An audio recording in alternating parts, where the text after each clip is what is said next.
ছেলে, এই অবস্থা। আর এক আধজন যারা মাদ্রাসায় ভালো ওস্তাদের কাছে পড়েছে তাদের পড়া ভালো। এরা কিরম পড়ে?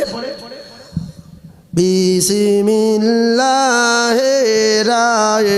রহমানির রহিম আর-রহমানু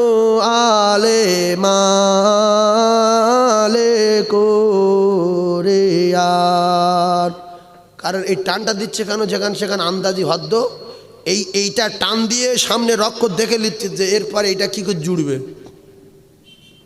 যে কোথায় টান হবে ও ও ও হুঁশ নেই। আলে আর রহমান মানে আল্লাহ, লাম জাবার লা, আল্লাহ মাল, মিম লাম জাবার মাল, ওই মালটা বলতে পারছে না বলে আলে, মানে ওইটা ভাবছে যে লাম গে মিমির ধরবে, মিম লাম জাবার মাল, এইটা ভাবছে আলে মালে কোরিয়ান খলাকালের সানি আলে মালে হলে বায়ান। এতে আল্লাহ খুশি কি? আমি বলছি আল্লাহ খুশি কি? ওর বাপের উপরে গজব হবে, ওর মার উপরে গজব হবে, এ জাহান্নামে যাবে। আমার জ্ঞান নেই। মেয়েদের কোরআন শেখাতে গেলে কত পেরেশান, কত কষ্ট, কত মেহনত করতে হয়, কত ঘেরাঘিরি করতে হয়। যারা মাদ্রাসাতুল বানাত করেছে এদের জন্য দোয়া করি আল্লাহ এদের প্রতিষ্ঠানকে কবুল করেন। আর অধিকাংশ মায়েদের শিক্ষার দরকার আছে না নাই বলেন? সব শেষ হয়ে গেল, নারী জাত শেষ। ভিডিও অডিও ফোনে ভুরু চাঁচায় ভিডিও কলে সব শেষ। শুধু বলছে ভিডিও কল করে বলছে একটু কাবাটা সরা দেখি, মুখটা খুলে দেখি, মুখটা দেখি, এটিখান দেখি, মুখটা দেখি, মাথার চুলটা দেখি। কেন এই শয়তানিগুলো কেন হচ্ছে? মুখ দেখবে কেন?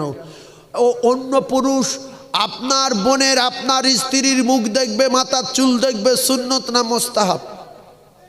জোরে বলে। সুন্নত, হারাম না? হ্যাঁ, তাহলে হারামটা জানবে কোথায়? ওই মাদ্রাসায়।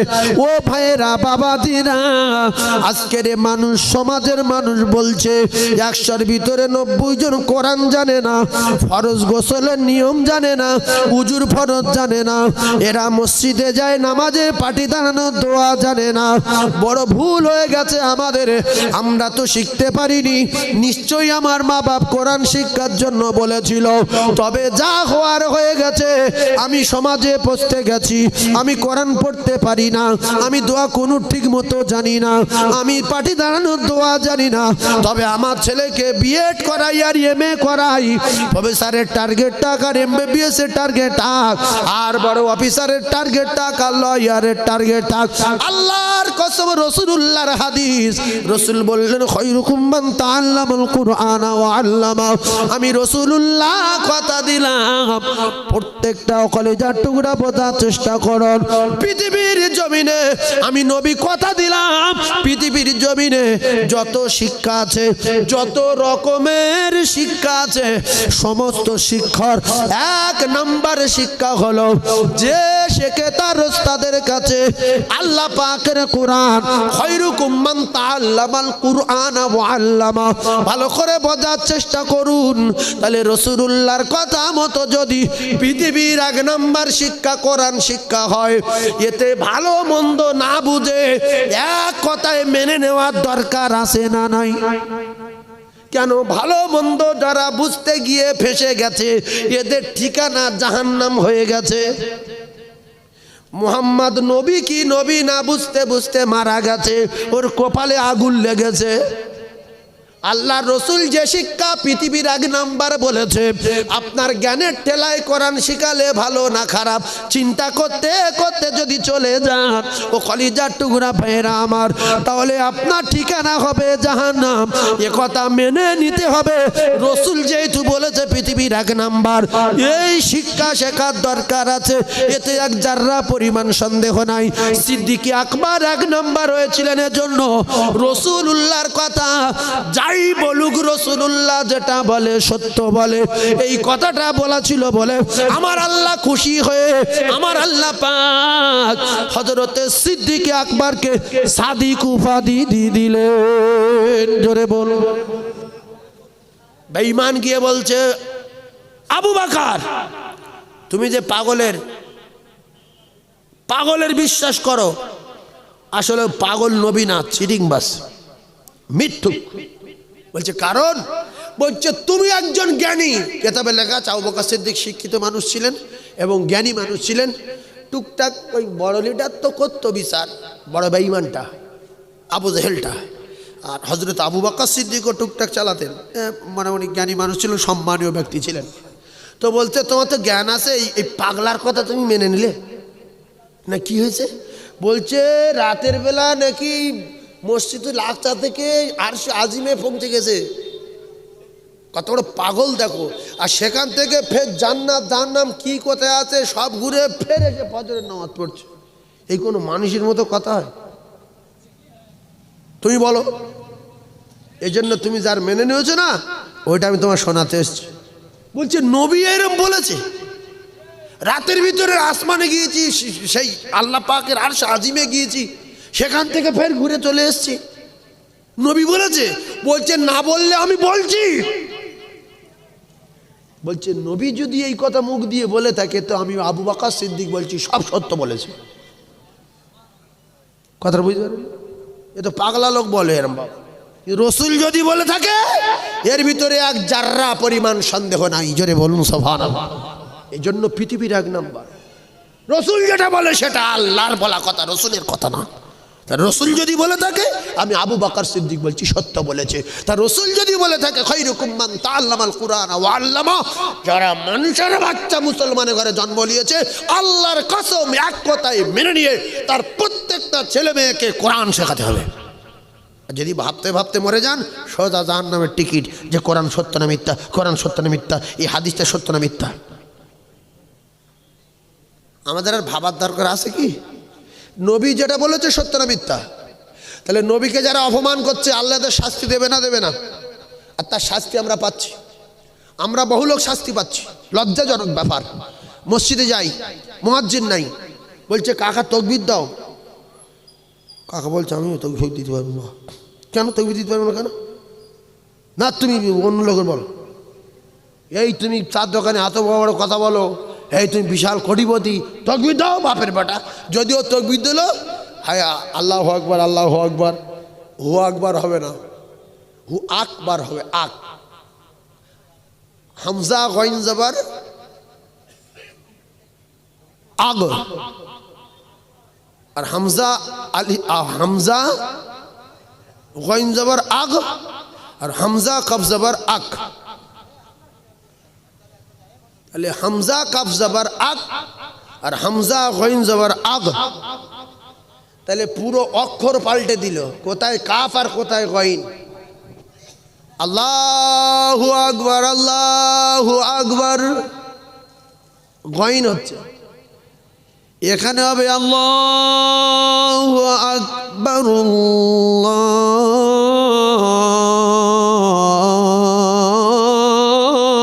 আল্লাহু আকবার। এরপরে পূর্বারিকের খবর নাই। আশহাদু আল্লা ইলাহা ইল্লাল্লাহ, আশহাদু আল্লা ইলাহা ইল্লাল্লাহ, আশহাদু আন্না মুহাম্মাদার রাসূলুল্লাহ, আশহাদু আন্না মুহাম্মাদার রাসূলুল্লাহ, ইলা সালাহ ইলা সালাহ, হায়লা ফালা ইলা ফালা, কাট কামান চালা, কাট কামান চালা, ক্যাট বলছে ক্যাট কামান চালা। ওর মা ক্যাডমেরি খেয়ে ছোটবেলাতে ক্যাডমেরির কথা মনে, এই ক্যাট কামাতি শালা জীবনে আছে? আবার বলে শালা, কাটকামাতি শালা, কাটকামাতি শালা। হ্যাঁ, কদ কমাতি শালা, শালা আজানে শালা আছে? হ্যাঁ হ্যাঁ, আজানে শালা আছে। ক্যাটকামাতি শালা, কাটকামাতি শালা, এর বিচার আল্লাহ করবে। সেই জন্য অপমান হচ্ছে পদে পদে। আল্লাহর কসম, আমরা কোরআনের ধারে বাড়ে যাইনি বলে নামাজ পড়বে কি নিয়ে? নামাজ পড়তে কি গজল বলবে? মালি মসজিদে গিয়ে গজল বললি হয় না? আল্লাহু আকবার। তোমারি পরশ লেগে ত্রিভুবন উজালা, তোমাকে রসুল করে পাঠাইলেন আল্লাহ। আল্লাহু আকবার। এতে আল্লাহ খুশি হবে কি? তাহলে বাংলার বই দেখে গজল মুখস্থ করে নামাজ পড়লে যেরকম হবে না, আরবি না শিখে আন্দাজি সূরা ফাতিহা সূরা ইখলাস কোথায় বড় হওয়া কোথায় ছোট হওয়া কোথায় কি কিচ্ছু জানি না, আন্দাজি নামাজ পড়লে কি আল্লাহ খুশি হবে বলে মনে হয়? এই জন্য আমরা প্রচণ্ড ভুলভাল নামাজ পড়ি বলে বিশ্বাস করুন আমাদের নামাজে মজা নাই। আল্লাহর কসম, সাহাবাদের নামাজে এত মজা ছিল, তীর মেরেছে বুঝতে পারিনি, পিছন দিক দিয়ে তীর ঢুকে গেছে খবর হয়নি। সাহাবী বলছে, ইয়া রাসূলুল্লাহ, এত মজা লাগছিল নামাজে, আমি নামাজ ছাড়িনি, ওই অবস্থায় নামাজ আদায় করে নিয়েছি। জোরে বলুন সুবহান, আরো জোরে বলেন না সুবহানাল্লাহ। পায়ে তীর ফুটে গেলেন খবর হয় না। আর আমাদের এ নামাজ সূরা ফাতিহা নেই, সূরা ইখলাস ঠিক নেই, সব কোসা। দুনিয়া বিলাইনে একটা মেসাল দিলে বুঝতে পারবেন, তবে রাগ করলে হবে না। যে নামাজ পড়ে জান্নাতে যাবেন, মিফতাহুল জান্নাতুস সালাহ। ও কলেজার টুকরারা, আসসালাতু মিফতাহুল জান্নাহ। ঠান্ডা মাথায় কথাগুলো বোঝার চেষ্টা করুন। রাসূল বললেন, কুল্লু মুসলিমিন ইখওয়ান। যেহেতু রাসূলুল্লাহর কথা মতো আপনারা সবাই আমার ভাই, তাই জান্নাতে যাবার রাস্তাটা পরিষ্কার করে দিয়ে যায়। যদি এই পরিষ্কার রাস্তাটা ধরতে পারেন, তাহলে নামাজে মজা পাবেন, দোয়াতে মজা পাবেন, সিজদায় মজা পাবেন, আর রুকুতে মজা পাবেন। ওই নামাজ পড়লে মশা মারার কথা মনে উঠবে না, নামাজে দাঁড়ালে দুনিয়ার হিসাবের কথা মনে উঠবে না, দোকানের কথা মনে উঠবে না। কিন্তু আমরা এমন নামাজি, সাহাবায়ে কেরামের নামাজ, আমাদের নামাজ আসমান জমিনের আরো ফেরা। রাসূলুল্লাহ যে নামাজ পড়েছে সে নামাজ তো আমরা পড়তে পারি না, কারণ আমাদের দোয়া দরুদ ঠিক নেই বলে ওই নামাজ আমাদের রহমতাই না গজবের কারণ হয়েছে। এজন্য আল্লাহ পাকের কোরআনে আল্লাহ জানিয়েছেন, ইন্নাস সালাতা তানহা আনিল ফাহশাই ওয়াল মুনকার। যে ব্যক্তিটা ভালোভাবে নামাজ পড়বে তার দ্বারাই নোংরামি হবে না, বাজে কাজ হবে না, ফাহিশা কাজ হবে না, চিটিংবাজি করবে না, মিথ্যা কথা বলবে না, মোবাইলে বাজে বই টই দেখবে না, ঝাইয়া পড়া মেয়েদের ছবি টবি দেখবে না, উল্টো পাল্টা কুকীর্তি দেখবে না। আর যদি ওর নামাজ যদি না হয়, তাহলে বুঝতে পারবেন এর নামাজ এর যদি এর দ্বারাই যদি বাজে কাজ থেকে না বাঁচতে পারে, এ যদি মিথ্যা বলে, চিটিংবাজি করে, ভিডিও দেখে, টিভির সামনে বসে থাকে, নোংরা নোংরা বই দেখে, 5 কাঠা জমি কিনে 7 কাঠা দখল করে থাকে, আমি আল্লাহ বলছি এর নামাজ কোনোদিন হয়নি। এ নামাজি নামের ভণ্ড, তাই শুধু লোকের সঙ্গে বাধায় দ্বন্দ্ব। ইরাউনান নাস, লোকের নামাজি বলবে বলে, লোকে নামাজি বলবে বলে এজন্য মসজিদে যেত। এ দোয়া দরুদ উযু নিয়ত গোসল ফরজ এবং নামাজে পাটি দাঁড়ানোর দোয়া সূরা ফাতিহা সূরা ইখলাস সূরা ফালাক সূরা নাস কিচ্ছু হয়নি। তাই তের কপালে আগুন লেগেছে, নামাজ পড়ার পরে এর চরিত্র পরিবর্তন হয়নি। নামাজি লোকের দেখলে আপনার নামাজ পড়ার কথা মনে উঠবে, ওর দেখলে আপনার মোহাব্বত পয়দা হবে, ওর নীতি আদর্শ চরিত্র, আল্লাহর কসম সাহাবাদের নীতি আদর্শ চরিত্র দেখে ঝাঁকে ঝাঁকে লাখে লাখে লোক ইমানের কলমা পড়ে মুসলমান হয়েছে। আর আমাদের নামাজিদের চরিত্র দেখলে কিছু কিছু নামাজি আছে মনে হয় আর মসজিদে যাব না, হ্যাঁ এর গা অত্যাচার আর যাবো না, কারণ এরা কোরআন জানে না। কোরআন শরীফে বলা আছে, উদু ইলা সাবিলি রাব্বিকা বিল হিকমাতিল মাউযাতিল হাসানা। ও জ্ঞানী ভাইয়েরা, শিক্ষিত ভাইয়েরা, আমার মা বোনেরা, বেটিরা, একটুখানি বোঝার চেষ্টা করুন। যখন আপনি মসজিদে গেলেন, মসজিদে যাবার পরে মসজিদ ভরে গেছে, সাধারণ 4-5টা যুবক গেছে জুমার দিনে নামাজ পড়তে।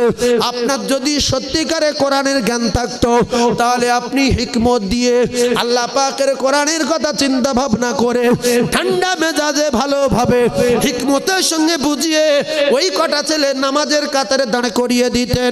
আর আপনি 1 নম্বর নামাজি, ওই ছেলেটা সারা এলাকায় গল্প করবে যে মসজিদে যারা নামাজ পড়ে এদের চরিত্র এত ভালো, এদের নীতি এত ভালো, সত্যি এর আল্লাহর মাহবুব বান্দা।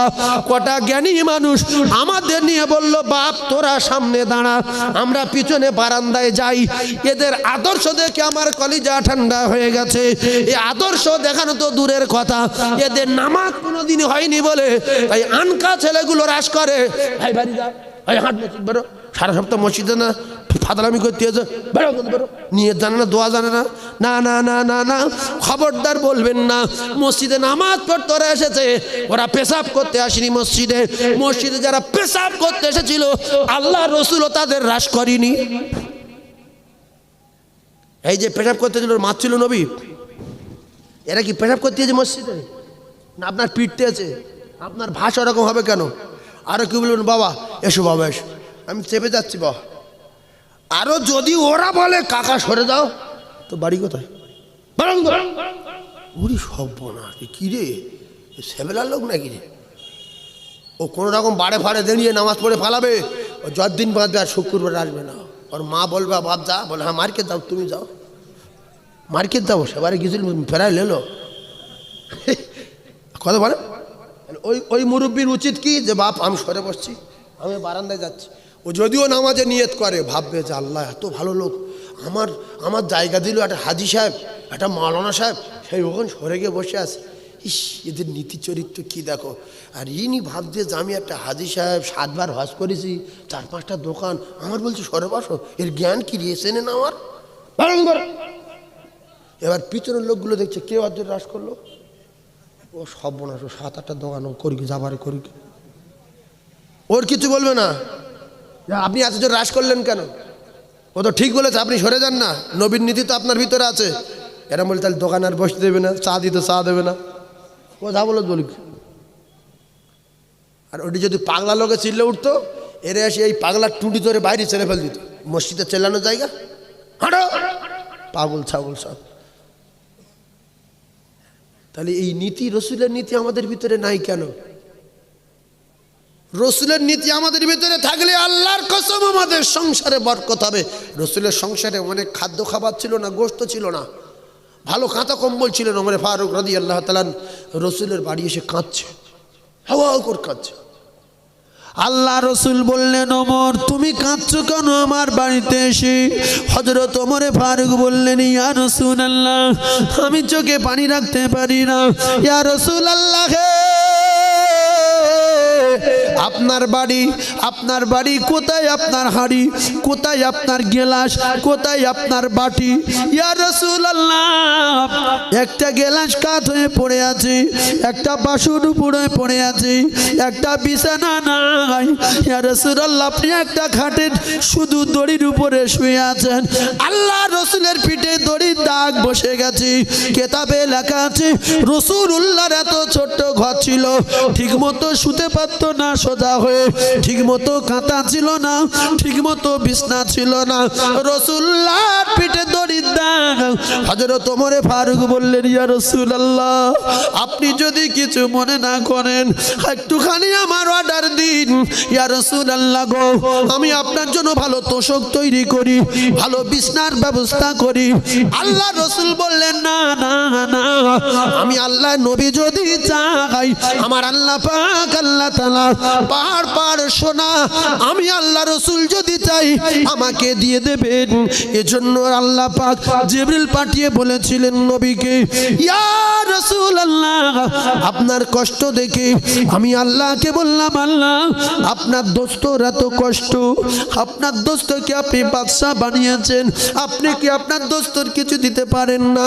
আল্লাহ বলে, জিবরিল যাও, আমার দোস্ত যদি নিতে চায় আমি পাহাড় সোনা বানিয়ে দেব, আমার দোস্তর কষ্ট হবে না। জিবরিল রসুলকে বলার পরে রসুল বলেছিলেন, না না না না না, এ দুনিয়া জেলখানা, এ দুনিয়ায় মোমেনের সুখ নাই, এ দুনিয়ায় মোমেনের শান্তি নাই। মোমেন যারা হয়, আল্লাহর মাহবুব যারা হয়, তাদের সুখ শান্তির জায়গা আল্লাহর জান্নাতে হয়ে যাবে। একবার জোরে বলুন সুবহানাল্লাহ। এজন্য রাসূলুল্লাহ বললেন, আদ দুনিয়া সিজনুল মুমিনিন। ও কলিজার টুকরা ধনী ভাইরা, ও শিক্ষিত ভাইরা, ও জ্ঞানী ভাইরা, যদি একথা সত্য কথা হয়, রাসূলুল্লাহর কথা যদি সত্য হয় তাহলে মোমেনদের দুনিয়ায় সুখ নাই।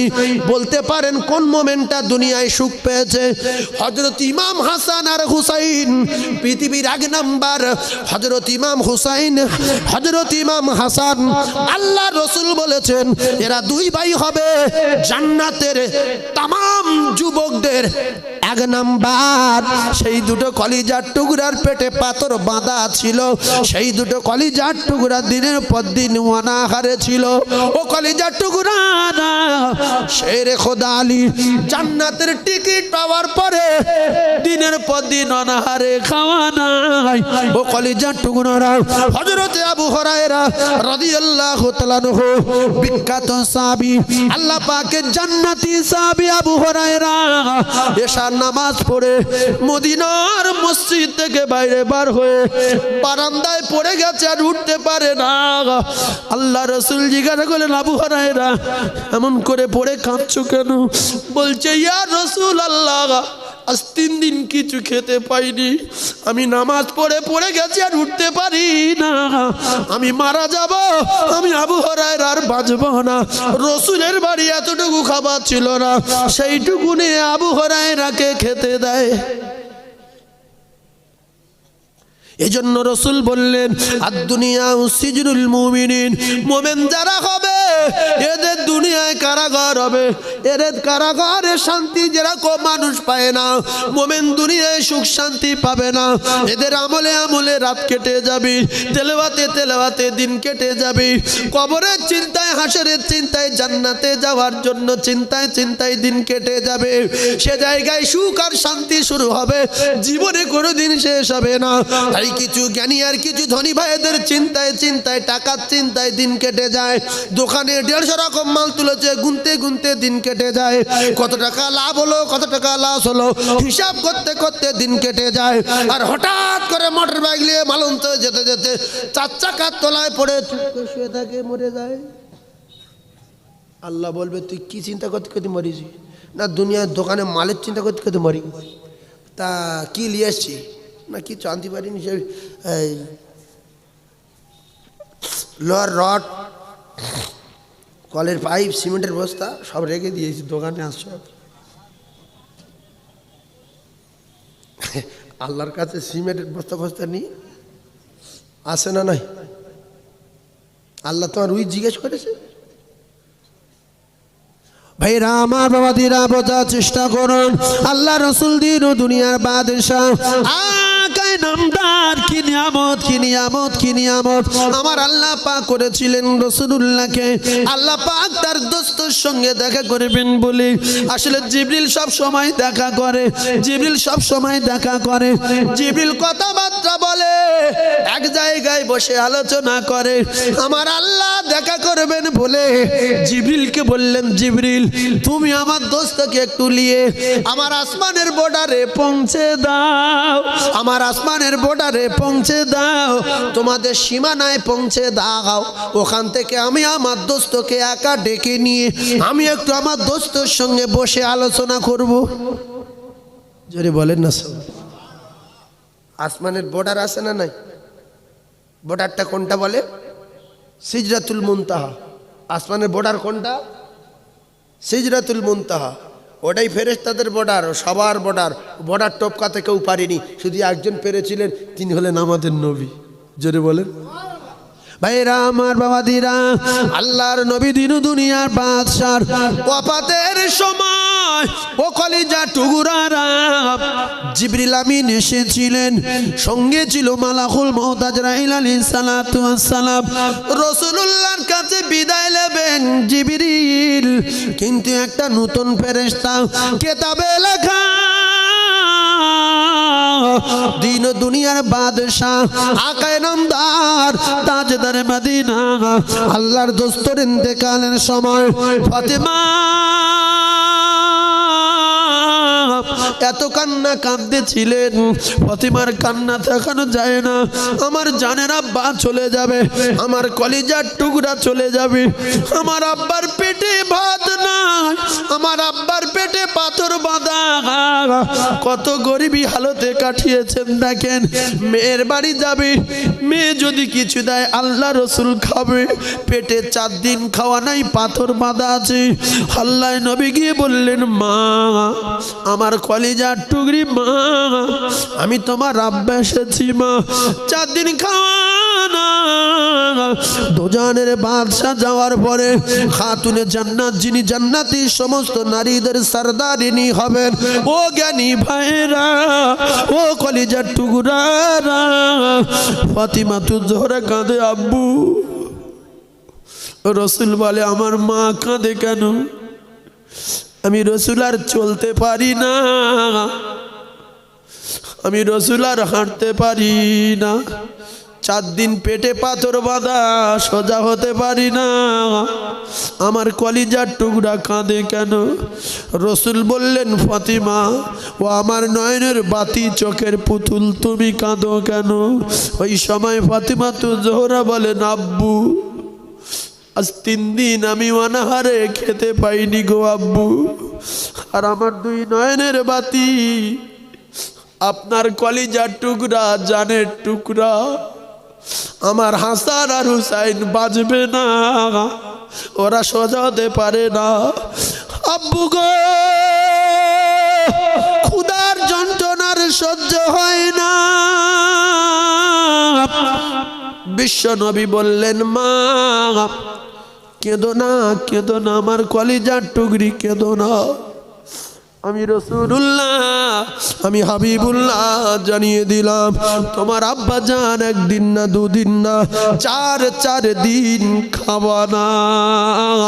বিশ্ব নবী হাবিবুল্লাহ পৃথিবীর ক নাম্বার ইমানদার বলবো, জান্নাতের ক নাম্বার বলবো, কোনো ভাষা নাই, ইমানের দিক দিয়ে ভাষা নাই, জান্নাতের দিক দিয়ে ভাষা নাই। তিনি ইমানদার, তিনি এমন ইমানদার, তিনাকে না তৈরি করলে ঈমান বলে কি আমরা জানতাম না, সেই রসুলকে না তৈরি করলে জান্নাত বলে কি আমরা বুঝতাম না। ও কলিজার টুকরারা, আল্লাহর পরে পরে যার পাওয়ার, তিনি হলেন আমাদের নবী, আল্লাহর দোস্ত হাবিবুল্লাহ। জোরে বলুন সুবহানাল্লাহ।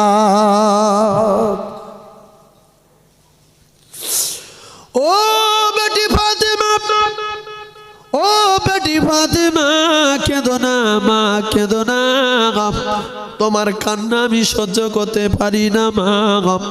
নতুন ফেরেশতা, কি ব্যাপার? জিবরিল বলছে, ইয়া রাসূলুল্লাহ, ইনি হলেন আজরাইল আলাইহিস সালাতু ওয়াস সালাম, আমার আল্লাহ পাকের অর্ডারে এসেছে, ও জায়গায় বিয়াদবি করা যাবে না। আজরাইল বললেন, ইয়া রাসূলুল্লাহ, একটু আলোচনায় বসতে চাই। বলছে, কি ব্যাপার? নতুন ফেরেশতা, কি ব্যাপার?